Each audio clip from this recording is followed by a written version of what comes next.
Monsieur Matteux, vous aviez dit s'il y a le 49.3, il n'y a plus de règles. Regardez les images des violences hier soir, notamment place de la Concorde. Il y a eu aussi des rassemblements spontanés et quelques débordements dans d'autres villes de France. Quand on dit il n'y a pas de règles, c'est ça? Il n'y a pas de règles?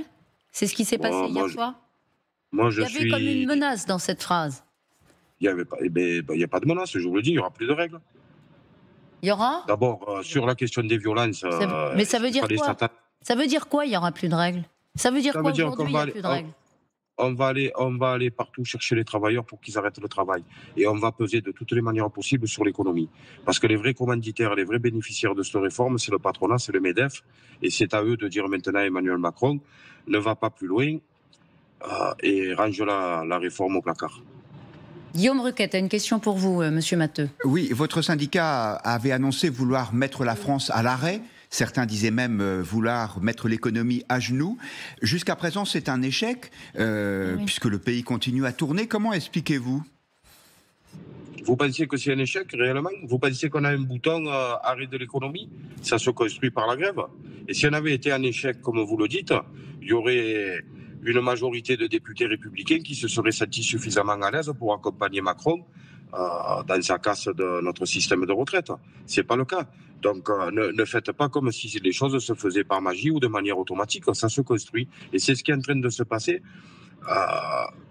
Il y a déjà un certain nombre de raffineries qui sont soit à l'arrêt, soit en procédure d'arrêt. Elles ne produisent toutes pas suffisamment pour répondre à la demande.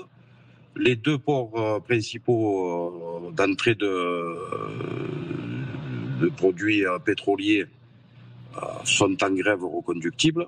Le dépôt pétrolier de Fos, qui est le plus grand de France, est en grève reconductible au moins jusqu'à dimanche, et on sait que ça va continuer. La raffinerie d'Ineos devrait s'arrêter d'ici lundi. Je vous dis honnêtement, pour une économie qui fonctionne aussi bien que ce que certains le prétendent.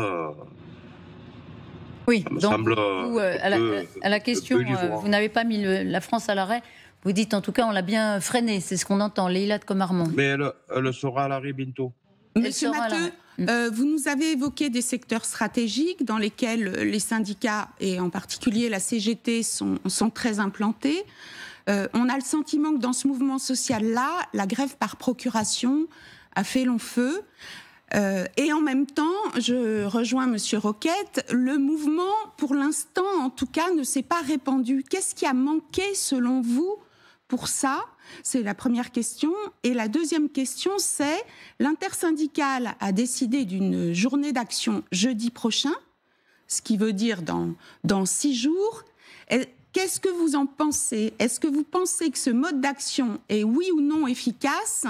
Et est-ce que vous pouvez démontrer qu'un autre mode d'action serait efficace? Mais moi, je pense que c'est la combinaison de toutes les modalités qui est efficace. L'intersyndicale a mené les choses de manière à la fois très académique et très républicaine jusqu'à présent. Tout ça a été conforté par des grèves reconductibles dans des secteurs très structurants, mais y compris dans des entreprises et collectivités comme chez les territoriaux, comme dans la métallurgie. Là, aujourd'hui, on est avec les salariés de l'incinérateur de la métropole marseillaise qui sont en grève depuis hier et ils vont décider jusqu'à quand ils... Monsieur Matteux, est-ce que le calendrier qui a été donné hier par l'intersyndicale avec un rendez-vous dans 6 jours, est-ce que vous trouvez que c'est la bonne stratégie? Ça fait loin, mais dans le même temps, il faut que les journées à l'appel de l'intersyndicale... Ça fait trop loin, ça fait un peu loin. Pour vous. Mais vous voulez me faire dire quoi? Que je ne suis pas d'accord avec la... Non, mais la réalité, c'est qu'on devrait être sur un mouvement coordonné au niveau national. Ça semble compliqué de le faire. Donc, il y a des professions qui s'organisent. Sur le terrain, ça s'organise. On fait parler les travailleurs entre eux, on fait parler les syndicats entre eux, et ça produit des effets réels. Et notamment sur l'économie, même si on essaie de le cacher. Voilà. Quand on a 72 heures d'arrêt sur les ports, c'est pas anodin. Quand on a les 2 ports pétroliers, les 2 ports principaux par où transitent le produit brut et les produits finis, c'est pas anodin. Quand il y a de la grève tous les jours chez les cheminots, c'est pas anodin. D'accord. S'il se passait rien, j'aurais pas moi 6 militants de la CGT de l'énergie en garde à vue hier, donc 4 encore aujourd'hui. Merci. C'est parce qu'il y a de la grève reconductible. Une dernière question, Guillaume Roquette. Mais quand Laurent Berger, le patron de la CFDT, dit « Notre objectif n'est pas de mettre la France à l'arrêt », vous ne pouvez pas y arriver sans eux. Sans qui? Sans Laurent Berger? Sans la CFDT? Mais pourquoi? Vous pensez que sur le terrain, Laurent Berger, il représente toute la CFDT? La prise de parole hier du secrétaire général de l'Union départementale des Bouches-du-Rhône, qui appelle à la poursuite de la lutte, elle est très claire. Et elle n'est pas en contradiction avec ce que dit Laurent Berger. Merci beaucoup. Et y compris, je le dis, c'est l'addition des modalités de lutte qui va faire qu'on va y arriver. Il n'y a pas de dispute là pour le moment entre nous. Il n'y a pas besoin de chercher de ce côté-là. Merci beaucoup, en tout cas, Olivier Batteux, de vous être arrêté pour nous et on vous souhaite une bonne journée dans les Bouches-du-Rhône.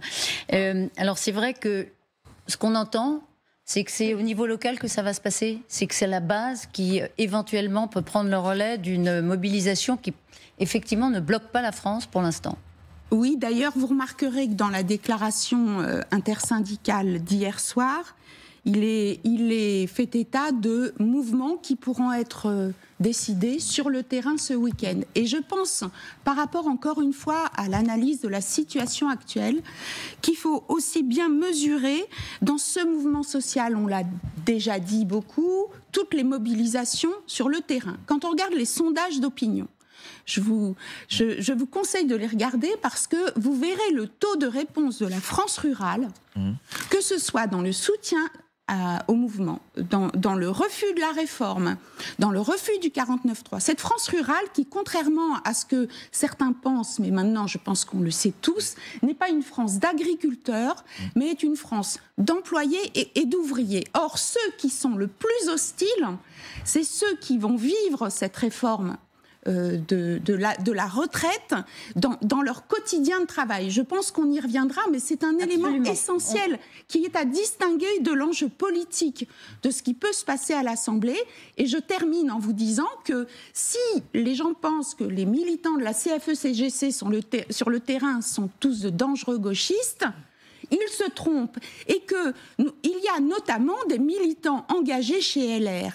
Donc, pour vous qui connaissez beaucoup mieux que moi l'Assemblée, il sera quand même très intéressant d'aller voir pourquoi certains députés n'ont pas voté. Parce que dans les circonscriptions, ça a beaucoup parlé. Alors, Leïlette Comarmont, nous serons juste après 10h30 avec un spécialiste de l'opinion, qui sont justement les reins et les cœurs, si on peut dire, de l'opinion française sur cette réforme, sur le 49.3, sur la motion de censure. Très intéressant.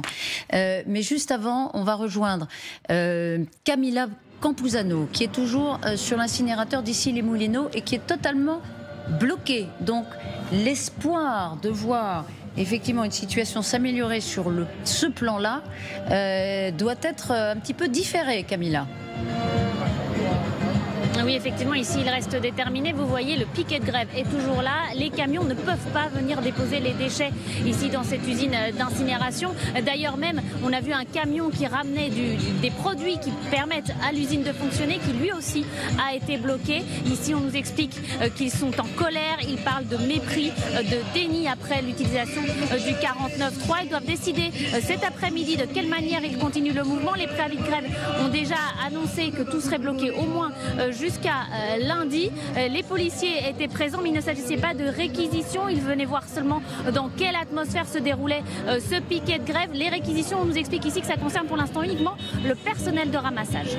Merci beaucoup, Camilla Campuzano. Dans un instant, nous serons au ministère de l'Intérieur en direct parce que Gérald Darmanin convoque une réunion pour s'assurer de la sécurisation par les préfets de tous les élus qui pourraient être agressés. En tout cas, c'est ce qu'il sous-entend, puisqu'il demande qu'ils soient protégés. Et puis 71% des Français sont pour la victoire, la réussite d'une motion de censure qui renverserait le gouvernement lundi. 71%. On en reparle dans un instant.